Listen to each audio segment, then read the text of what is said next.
देश के अलग अलग राज्यों में भी साथ साथ लोगों के बीच बिहार की आवाज़ बुलंद करते रहे हैं।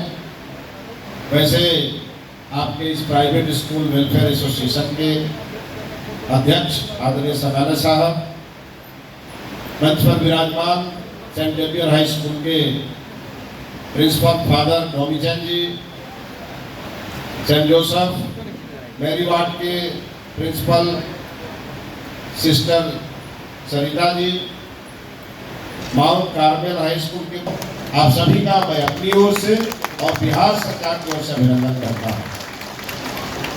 मित्रों, आपका यह जोश देखकर और आपका यह जुनून देखकर मुझे विश्वास हो गया कि बिहार की शिक्षा ने जो प्रगति की है, उन्नति की है, इसे और आगे बढ़ाने का जो संकल्प हमने लिया है, हमारे मुख्यमंत्री आदरणीय सम्राट चौधरी जी ने लिया, वो निश्चित रूप से सफल होगा, ऐसा हमारा आप सबों को देख करके विश्वास है। हम 2-3 अपील करने के लिए भी आपके बीच आए।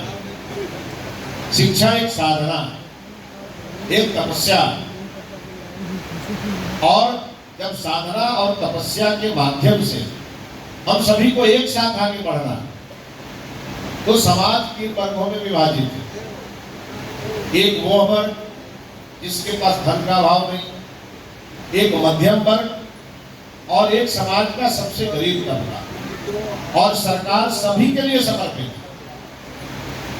एक तरफ हम सरकारी विद्यालय को आगे बढ़ाना चाहते हैं, वहीं प्राइवेट स्कूल आगे बढ़े और प्राइवेट स्कूलों के प्रति सरकारी विद्यालयों में नफरत का भाव न हो, गार्जियन के बीच में किसी प्रकार का असंतोष न हो, इन सबके बीच बैलेंस बनाने की जिम्मेदारी हमारे विभाग की है। आपने देखा होगा, अभी माननीय मुख्यमंत्री जी ने आपसे भी कुछ आग्रह किया है और कुछ शिक्षा विभाग के मंत्री होने के नाते हमसे भी आग्रह, और मुख्यमंत्री को आग्रह करने की जरूरत नहीं है, मुख्यमंत्री का आग्रह आदेश होता है। हमारे मुख्यमंत्री यंग है, डायनेमिक है, क्विक एक्शन लेने वाले हैं। हमने उन्हें कहा है कि हम सब लोगों से बातचीत करके और हर प्रकार की समस्या का समाधान करेंगे और हम इस दिशा में काम कर रहे हैं। हमारा आपसे केवल एक ही अनुरोध है, लर्न, अर्न, रिटर्न। यह 3 शब्द ऐसा है जो शिक्षा विभाग को आगे बढ़ने में बहुत मदद कर रहा है। हमारे देश के अन्य राज्यों ने जो प्रगति की है और बिहार में 2005 के बाद जो प्रगति की, हम कम समय में ज्यादा बढ़े हैं। हम निरंतर बढ़ते रहते तो आज बहुत आगे निकल गए होते, लेकिन हमें अभी भी बहुत चलने की जरूरत है। बतौर शिक्षा मंत्री हमने कुछ संकल्प लिए हैं। शिक्षा विभाग को विद्यार्थियों के लिए, स्कूल प्रबंधन के लिए हमें सर्वसुलभ बनाना, हमें भ्रष्टाचार को जीरो टॉलरेंस की नीति अपनाते हुए भ्रष्टाचार शून्य भी न हो, ऐसी व्यवस्था करनी है और 30 तारीख के पहले करनी है, ये हमने तय किया। आप आने वाले 1 सप्ताह के अंदर बड़े बड़े बदलाव सिस्टम में आप देखेंगे। सिंगल विंडो सिस्टम प्रथम दिन से हमने अपने डिपार्टमेंट को किया है, तो चाहे बिहार विद्यालय परीक्षा समिति हो, चाहे इंटरमीडिएट काउंसिल हो, चाहे मदरसा बोर्ड हो, चाहे संस्कृत शिक्षा बोर्ड हो, हर जगह, या हमारा सचिवालय हो, हर जगह सिंगल विंडो सिस्टम लागू करेंगे और नियत अवधि में लोगों को उसका रिजल्ट देंगे। ये शिक्षा विभाग की प्रथम प्राथमिकता। हमने अपने विभाग का रिव्यू किया, 9000 से ज्यादा केसेस पेंडिंग। उन केसों में मुकदमों के कारण हजारों लाखों लोगों का भविष्य कहीं न कहीं फंसा हुआ, कोर्ट के चक्कर काट रहे। हमने जब एक बार उसका रिव्यू किया तो हमने देखा अधिकांश केसेस इसलिए है क्योंकि विभाग लगातार एक पद, दूसरा पद, तीसरा पद, 25-25 पत्र एक ही मामले में घुमा घुमा कर निकालता रहा। मैंने स्पष्ट आदेश दिया है, सभी पत्रों को निरस्त करते हुए एक स्मार्ट पत्र निकलेगा और एक ही पत्र रहेगा जिससे कोई कंफ्यूजन भविष्य में नहीं हो। और इसीलिए अभी हम अपने अल्प अवधि में शिक्षा विभाग के 4 अधिकारियों को, एक को कैबिनेट से मिलाकर बर्खास्त किया और 3 लोगों को अभी तक हमने सस्पेंड किया है और मंत्री की फाइल से सस्पेंड किया है। आगे उनको उन पर कार्रवाई करा करके और आवश्यकता होगी तो बर्खास्त भी कर। पूरी तरह से शिक्षा विभाग में 0 टॉलरेंस चलेगा भ्रष्टाचार के मामले में। और इस नाते जब ये सब हम करेंगे तो कुछ हमारी अपेक्षा आपसे भी होगी, और इसलिए होगी कि सरकार आपने ही बनाई है, ये आपकी सरकार है, ये आपकी भी जिम्मेवारी है कि आपकी सरकार सफल हो। और इसीलिए सरकार आपसे कुछ ऐसा अपेक्षा नहीं करेगी जो आप नहीं कर।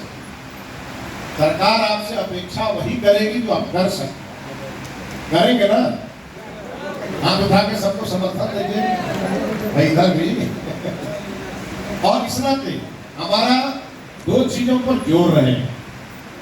पहला लर्न, दूसरा अर्न, तीसरा रिटर्न। हमारे विद्यार्थी जब स्कूल में पढ़ने जाएंगे तो वो विद्यार्थी बनेंगे तो उनको लर्निंग की जरूरत है। लर्न, ऐसी शिक्षा देंगे जिससे कि उनकी अर्निंग हो। केवल नौकरी ही रास्ता नहीं है। नौकरी के साथ साथ जब वो विद्यालय से निकले तो उसे फिर ऐसे ऐसे रास्ते दिखे जहां पर वो अपने परिवार को चलाने के लिए कमाई कर सकता है। और रिटर्न केवल अपने लिए नहीं, समाज के लिए जीने वाले लोगों को खड़ा करें।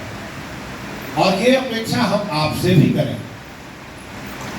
आपसे इसलिए करेंगे, मान लीजिए किसी जिले में आपका विद्यालय है, आपका विद्यालय बहुत अच्छा तरक्की कर रहा है, उसके बगल में हमारा कोई सरकारी विद्यालय है, उसकी स्थिति खराब है, किन्हीं कारणों से खराब है। हमारा आग्रह होगा, सामाजिक दायित्व तो आपका भी है कि आप बढ़े और साथ में वो भी बढ़े। उसके लिए सरकार तो प्रयास करेगी ही, आपका भी प्रयास उसके आवश्यक। समाज को एक साथ आगे बढ़ाना, और इसलिए हमने अपने विभाग को एक कार्यक्रम बनाने के लिए कहा है। अगले 4-5 दिनों के अंदर, 1 सप्ताह के अंदर हम उसका पोर्टल लॉन्च करेंगे। बिहार वासियों के लिए खुला पोर्टल होगा और हम यह आह्वान करेंगे, हमारा विद्यालय हमारा स्वाभिमान। समाले साहब भी किसी सरकारी स्कूल से पढ़े हो, ताकि बचपने से प्राइवेट में ना पढ़े। हम तो प्राइमरी स्कूल में सरकारी में पढ़े, मिडिल स्कूल सरकारी पढ़े, हाई स्कूल सरकारी में पढ़े, कॉलेज भी सरकारी में पढ़े। हमारा तो कभी पाला प्राइवेट से पढ़ा ही नहीं। और इसलिए हमारा आग्रह होगा, हमारे बहुत सारे मित्र हैं जो फोन कर रहे हैं, जब सब शिक्षा मंत्री बने, बड़े बड़े जगहों पर हैं, सब कह रहे हैं कि आप मुझे हमारा स्कूल गोद दे दीजिए, हम 1 सप्ताह की छुट्टी लेके आएंगे, अपने स्कूल को चमका के फिर चले जाए। इतना अच्छा पहल होगा। सरकार तो करेगी ही व्यवस्था, लेकिन अगर समाज इसके लिए आगे बढ़ गया, इस स्कूल में मान लीजिए चापाकल खराब है, उस गांव का कोई व्यक्ति चाहता है उसमें चापाकल गड़वा के बच्चों को शुद्ध पेयजल देना, तो इसमें खराबी क्या? कोई चाहता है कि उसका बिल्डिंग खराब है, कुछ चाहता है कि हम अपने से उसकी व्यवस्था करें। मतलब हर विद्यालय की चिंता करने के लिए एक तरफ सरकार खड़ी रहेगी और एक तरफ समाज खड़ा रहेगा, तब जाके हमारा विद्यालय हमारा स्वाभिमान होगा। और वैसे लोगों को, जो लोग इसके लिए आगे आएंगे, उन्हें हम बिहार दिवस के अवसर पर सम्मानित करेंगे। ये हमारे विभाग का कार्यक्रम है बिहार दिवस, हम उनको सम्मानित करेंगे। माननीय मुख्यमंत्री जी के मंच पे बुला के और उनको सम्मानित करेंगे और हम कहेंगे ये वो व्यक्ति है जो अपने लिए नहीं समाज के लिए जीते हैं। और ध्यान रखिएगा, चाहे समाज में कितना बड़ा कुर्सी पर चले जाए, लेकिन यदि आपने अपने गांव के लिए कुछ नहीं किया, उस गांव में जाने के बाद कोई नमस्ते भी आपको नहीं करेगा। इसलिए अपने गांव की इज्जत बढ़ानी है तो गांव में हमारा कंट्रीब्यूशन भी होना चाहिए। और यही हम अपने एनओसी देने की नीति में भी परिवर्तन करेंगे। जितने भी प्राइवेट विद्यालय हैं जिनको हमारा डिपार्टमेंट एनओसी देता है, उनसे भी हम आग्रह करेंगे, उसके लिए बैठक करेंगे। समाले साहब को बुलाएंगे, इनके भी जितने पदाधिकारी हैं अपने मंत्रालय में बुलाएंगे, अच्छी चाय पिलाएंगे आपसे सुझाव लेंगे और हम यहाँ कुछ करना चाहते हैं, उसमें आपका कंट्रीब्यूशन पूछेंगे और आपकी सहमति से ही नीति बनाएंगे। कोई जबरदस्ती नीति नहीं बनाए। लेकिन आपका विद्यालय हरा भरा हो गया, अब बगल में सरकारी विद्यालय सूख गया, हम ये बर्दाश्त नहीं करेंगे। इसमें आपका भी कंट्रीब्यूशन होना चाहिए। विद्यालयों की संख्या बहुत बड़ी है और अभी और विद्यालय खोलने की जरूरत है। बिहार में इतनी जनसंख्या बढ़ रही है और हमको सबको पढ़ाना है। शिक्षा मौलिक अधिकार है। हर परिवार के, हर गरीब के बच्चे में झोपड़ी से निकाल करके उसको स्कूल में लाना हमारी जिम्मेवारी। विद्यालयों में बच्चों का ड्रॉप आउट ना हो, जीरो हो, इसके लिए हम लगातार काम कर रहे हैं।